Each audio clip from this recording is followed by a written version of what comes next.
Hello दोस्तों, कैसे आप सभी। और आपका स्वागत है आपके यूट्यूब चैनल मैथ स्टेज में। और आज पढ़ने जा रहे हैं मेरे भैया क्लास 10th का सेकेंड हिंदी पढ़ेंगे। ठीक है, क्या पढ़ेंगे? सेकेंड हिंदी पढ़ेंगे। ठीक, और जो पढ़ेंगे मेरे भैया पूरा लेखक के बारे में पढ़ेंगे। ठीक है, लेखक का जन्म कब हुआ, किस पाठ का कौन लेखक है, क्योंकि एग्जाम में इससे बाहर आपको क्वेश्चन नहीं आएगा। ठीक है, एग्जाम में इससे बाहर क्वेश्चन आपको नहीं आएगा। और सभी पाठ के लेखक के बारे में अच्छा से पढ़ेंगे, बहुत अच्छा से। ढहते विश्वास, माँ, ठीक है, धरती कब तक घूमेगी, ठीक है, ईसावर दैया है, इनके बारे में समझेंगे। ठीक है, नगर पाठ के बारे में समझेंगे, और यह ईश्वर पेटलीकर है, इनके बारे में समझेंगे। ठीक है, क्योंकि एग्ज़ाम में इससे बाहर आपको नहीं आएगा। जो बताएंगे इस वीडियो में मेरे भैया, एग्ज़ाम में एक भी क्वेश्चन आपका नहीं छूटने वाला है। ठीक है, एग्ज़ाम देने से पहले एक बार इस वीडियो को ज़रूर देख लीजिएगा। ठीक है, बहुत लाभदायक होने वाला है। ठीक है, अगर आप चैनल पे नए हैं तो सब्सक्राइब कर लीजिए, क्योंकि प्रतिदिन का वीडियो आपके पास पहुँच जाए। चलिए, फर्स्ट में पढ़ने जा रहे हैं कि दही वाली मंगवा पाठ। ठीक है, तो ये क्वेश्चन आएगा आपसे कि दही वाली मंगवा पाठ का लेखक कौन है। तो श्रीनिवास जी है इनका लेखक। ये भी क्वेश्चन आपसे आएगा कि श्रीनिवास जी का पूरा नाम क्या है। ठीक है, तो इनका पूरा नाम है मास्ती वेंकटेश अयंगार। ठीक, कोई दिक्कत? ये भी क्वेश्चन आपसे पूछ देगा कि मास्ती वेंकटेश अयंगार किसका नाम है। तो श्रीनिवास जी का नाम है मेरे भैया। कोई दिक्कत परेशानी? चलिए, अगला क्वेश्चन पूछेगा आपसे कि श्रीनिवास जी का जन्म कब हुआ था। तो 6 जून 1891 ईस्वी में। ठीक है, और कहाँ हुआ था इनका जन्म। तो कोलार कर्नाटक में हुआ था। कहाँ हुआ था? कोलार के कर्नाटक में हुआ था। यहाँ तक कोई दिक्कत? चलिए, ये भी आपसे क्वेश्चन पूछेगा मेरे भैया। ध्यान से देखिए, ध्यान से, अभी दिमाग इन्होंने नहीं भटकाइए। कि दही वाली जो मंगमा है यह कौन भाषा कहानी है, मतलब कैसी कहानी है। तो यह एक कन्नड़ भाषा कहानी है। कन्नड़ भाषा कहानी है। ठीक है, ठीक, मान लीजिए कन्नड़ भाषा। और कन्नड़ भाषा से हिंदी अनुवाद किसने कहा किया। ये भी क्वेश्चन आपसे आएगा कि दही वाली मंगमा पाठ का हिंदी अनुवाद किसने किया था। ठीक है, ठीक, क्योंकि यह कन्नड़ भाषा कहानी है। तो हिंदी अनुवाद किसने किया था। तो B.R. नारायण। किसने किया था? B.R. नारायण ने। ठीक है, कोई दिक्कत? ये भी आपसे क्वेश्चन आ जाएगा कि B.R. नारायण ने किस पाठ का हिंदी अनुवाद किया था। तो दही वाली मंगमा पाठ का। ठीक है, इस चैप्टर में, इस कहानी में इससे बाहर आपको क्वेश्चन नहीं आएगा लेखक और पाठ के बारे में। ठीक है, चलिए अगला पाठ के बारे में चलिए अब पढ़ेंगे ढहते विश्वास। तो ढहते विश्वास पाठ का लेखक कौन है। तो सातकोड़ी होता है। ठीक है, तो सातकोड़ी होता का जन्म कब हुआ था। तो 29 अक्टूबर 1929 में। और इनका जन्म कहाँ हुआ था। तो मयूरभंज उड़ीसा में हुआ था। ठीक है, कोई दिक्कत परेशानी नहीं ना है। चलिए, ढहते विश्वास जो कहानी है मेरे भैया, यह एक उड़िया भाषा कहानी है। कौन है? उड़िया, उड़ीसा की कहानी है। ठीक है, और इसका क्वेश्चन आ जाए कि इसका हिंदी अनुवाद किसने किया था। हिंदी अनुवाद यानी उड़ीसा से, उड़िया कहानी से, उड़िया भाषा से हिंदी में ट्रांसलेट कौन किया था। ठीक है, तो कौन किया था। तो राजेंद्र प्रसाद मिश्र। राजेंद्र प्रसाद मिश्र ने किया था। किसने किया था? राजेंद्र प्रसाद मिश्र ने। बानी पर जाइए, लिखावट पर कथी जा रहे हैं। ठीक है, तो कौन किया था? राजेंद्र प्रसाद मिश्र ने। ऐसा क्वेश्चन आ जाएगा कि जो कहानी है, कौन कहानी, ढहते विश्वास, एकरा हिंदी अनुवाद किसने किया था। राजेंद्र प्रसाद मिश्र ने किया था। ठीक है, तो राजेंद्र प्रसाद मिश्र ने किस कहानी का हिंदी अनुवाद किया था। तो ढहते विश्वास। ठीक, चलिए आगे समझते हैं। अगला देखिए मेरे भैया, माँ पाठ का लेखक कौन है। तो ईश्वर पेटलीकर। चाहे ईश्वर पेटलीकर किस पाठ का लेखक है। तो माँ पाठ का। चलिए, ईश्वर पेटलीकर के बारे में थोड़ा समझते हैं अच्छा से। चलिए देखिए, यही ईश्वर पेटलीकर जी है।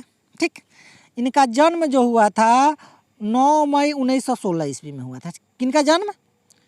ईश्वर पेटलीकर जी का जन्म हुआ था। ठीक है, 9 मई 1916 ईस्वी में। और कहाँ हुआ था। तो देखिए, गुजरात में पेटलाड के पास पेटली गांव में हुआ था। ठीक है, कौन गांव में हुआ था? पेटली गांव। गांव के नाम है क्या? पेटली गांव। और कहाँ है? तो गुजरात में है। ठीक है, इनका मृत्यु जो हुआ था मेरे भैया 22 नवंबर 1883 ईस्वी में हुआ था। ठीक है, और 67 साल के उम्र में इनका मृत्यु हो गया। और इनका पिता के नाम जो है मोती भाई है। क्या नाम है? मोती भाई। ठीक है, किनके पिताजी का नाम है? ईश्वर पेटलीकर का, और माता के नाम है जीबीबा, ठीक है, जीबीबा, ठीक है, कोई दिक्कत। चलिए और आगे समझते हैं, पाठ पे चल। अब इसमें से एक और क्वेश्चन आएगा, जो माँ कहानी है कौन भाषा कहानी है, तो यह एक गुजराती कहानी है, ठीक है। कौन माँ कहानी एक गुजराती भाषा कहानी है, और गुजराती भाषा से हिंदी अनुवाद किसने किया था। ये क्वेश्चन आपको आएगा कि माँ पाठ का हिंदी अनुवाद किसने किया था, तो गोपाल दास नागर। किसने किया था, गोपाल दास नागर ने किया था, ठीक है, कोई दिक्कत। ये भी आपसे क्वेश्चन आ जाए कि गोपाल दास नागर किस पाठ का हिंदी अनुवाद किया था, तब माँ पाठ का, ठीक, यहाँ तक कोई दिक्कत। और समझिए, ये भी हल्का एक और क्वेश्चन पूछ देगा। इनका प्रमुख कहानी जो है खून की सगाई, किनका कहानी है, ईश्वर पेटलीकर है। ऐसे क्वेश्चन आ जाएगा कि खून की सगाई कहानीकार कौन है, तो ईश्वर पेटलीकर ऑप्शन में है, मार दीजिएगा, ठीक है। एगो यह है काला पानी किसका उपन्यास है, ठीक है, तो ईश्वर पेटलीकर का है, ठीक है। इस कहानी में माँ कहानी से इससे बाहर आपका नहीं आएगा, ठीक है। एग्जाम देने से पहले एक बार जरूर देखिए लीजिएगा, ठीक है, साफ बउआ लिखा लगेगा। चलिए आते हैं नगर पाठ। क्वेश्चन आ जाएगा कि नगर पाठ का लेखक कौन है, तो सुजाता जी। या सुजाता का जन्म सुजाता किस पाठ का लेखक है, तो नगर पाठ का। यहाँ तक कोई दिक्कत। अब समझिए, सुजाता का वास्तविक नाम एस रंगराजन है, यानी सुजाता का वास्तविक नाम क्या है, ये आपका क्वेश्चन आएगा, तो एस रंगराजन मार दीजिएगा, फोड़ दीजिएगा क्वेश्चन के, बहुत आसान, ठीक है।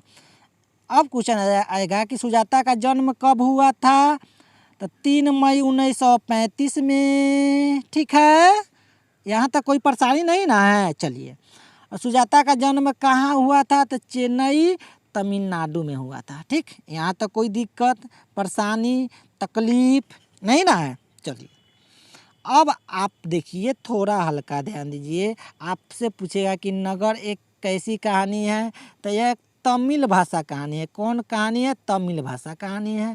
तो तमिल भाषा तो हम लोग को पढ़ने नहीं आएगा, ठीक है।